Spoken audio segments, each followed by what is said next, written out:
Welcome to the in front of me REALME C35, and I'll show you how to mute ringtone volume on this device. So first you should go into the settings application and then click here on the sound section. Now just here you can set the ringtone volume panel, and just to mute the device ringtones you should swipe this dot to the left side with your finger.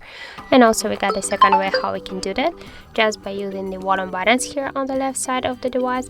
Just press up or down volume button, that doesn't matter, and then click here on the settings icon, and you'll see here also the ringtone volume panel. And just to mute ringtones you should swipe this blue dot to the left side with your finger, and then just to save the changes click here to done, and that's it.